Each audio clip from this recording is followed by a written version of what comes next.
Selamat datang kembali di Mutera, channel untuk kalian pecinta cerita horor yang tak biasa. Sebelum aku mulai cerita ini, jangan lupa subscribe. Apa kamu siap mendengarkannya? Pernah gak kamu main petak umpet di tempat yang serem? Aku dulu pernah, dan itu pengalaman yang gak bakal aku lupain sampai sekarang. Ini cerita waktu aku kecil. Waktu aku dan teman-teman main petak umpet di rumah kosong yang katanya ada penunggunya. Saat itu sore hari, cahaya matahari mulai memudar di balik pepohonan besar yang mengelilingi desa. Aku, Anton, Didi, Benny dan si kembar, Dina dan Dini berkumpul di lapangan kecil di depan rumah kosong yang dari dulu selalu ceritain punya sejarah kelam. Tapi bagi kami anak-anak, rasa penasaran jauh lebih besar daripada rasa takut. Ayo kita main petak umpet, aja Anton, semangatnya seperti menyala-nyala sore itu. Aku gak bisa lupa gimana waktu itu si Dini yang kalah dan dia harus jadi yang jaga. Dini menghitung sambil matanya tertutup dan kami langsung bubar cari tempat buat bersembunyi. Aku ingat suara tawa kami yang menggema di lapangan dan gimana perasaan seru waktu kami semua mulai mengumpet. Tapi gak ada yang tahu tempat ngumpet yang dipilih Dina bakal bikin dia ngalamin sesuatu yang gak bakal pernah bisa dia lupakan seumur hidup.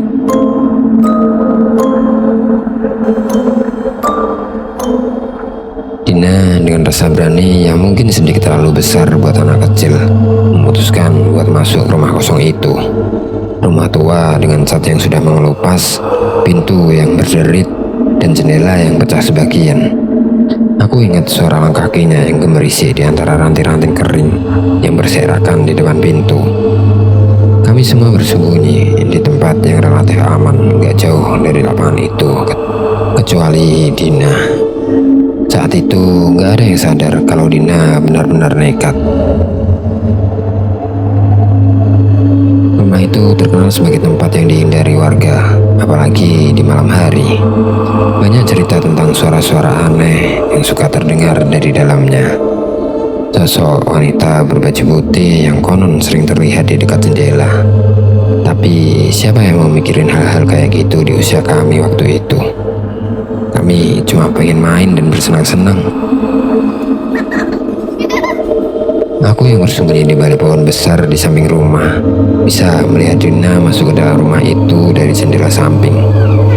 Dia bergerak pelan seakan gak mau bikin suara berisik. Tapi kemudian ada hal aneh. Dina berhenti di tengah ruangan yang dipenuhi debu dan sarang laba-laba. Seperti ada sesuatu yang dia lihat dan itu bikin dia gak bergerak. Dari tempat aku bersembunyi, aku bisa lihat jelas apa yang bikin dia berhenti. Tapi tiba-tiba suara aneh terdengar dari dalam rumah itu.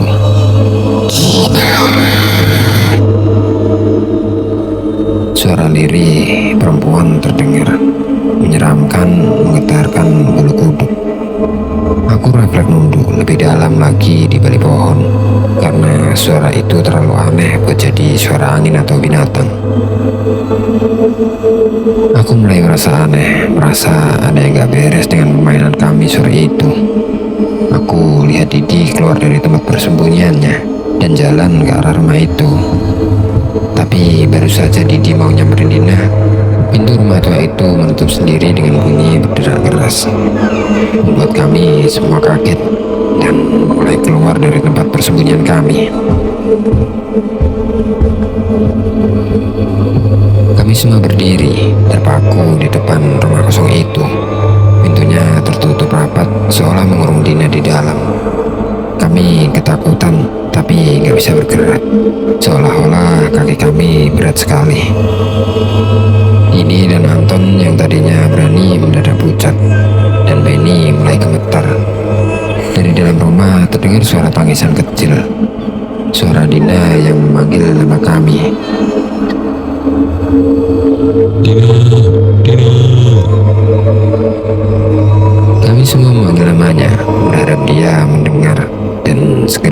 di sana. Tapi suara tangisannya semakin lama semakin lirih, dan mulai terdengar suara lain. Suara tertawa pelan, serak, seakan dari sosok lain yang bukan Dina. Waktu itu tetua desa kebetulan lewat dan melihat kami semua berdiri di depan rumah kosong itu. Dia langsung mengerti situasi yang terjadi. Tanpa basa-basi langsung mengambil sepasang sapu lidi yang dibawa dari rumahnya dan mulai membaca doa. Dia mengetuk pintu rumah itu 3 kali dengan sapu lidi sampai terdengar suara keras seperti suara benda jatuh di dalam rumah. Tiba-tiba pintu terbuka dan Dina berdiri di sana dengan wajah pucat dan tangan yang gemetar. Dina keluar dengan mata yang masih penuh air mata. Dia langsung lari ke arah kami dan memeluk kami semua. Dia cerita kalau di dalam rumah itu dia melihat sosok perempuan tua dengan rambut mancang, wajah pucat, dan mata yang kosong. Wanita itu berdiri di sudut ruangan, memandangnya tanpa berkedip, dan mulai berjalan ke arahnya dengan langkah pelan tapi pasti. Tetua desa kemudian bilang kepada kami, "Nana, jangan pernah lagi main ke tempat ini. Tempat ini bukan milik kita. Ada penghuni yang gak suka tempatnya diganggu." Setelah itu, kami semua pergi dari tempat itu dan gak pernah kembali lagi. Bertahun-tahun kemudian, setelah kami semua dewasa, aku dengar cerita dari warga desa. Rumah itu ternyata pernah ditempati seorang perempuan yang meninggal tragis karena dia kehilangan anaknya yang masih kecil. Konon sejak saat itu, arwahnya gak pernah tenang dan terus menghantui rumah itu, seakan-akan masih mencari anaknya yang hilang. Aku gak pernah cerita ini ke siapa-siapa, kata pria itu ke temannya. Tapi sekarang, tiap kali aku dengar suara anak-anak ketawa di tengah malam, aku selalu ingat sore itu dan suara tertawa serak yang aku dengar di rumah kosong itu.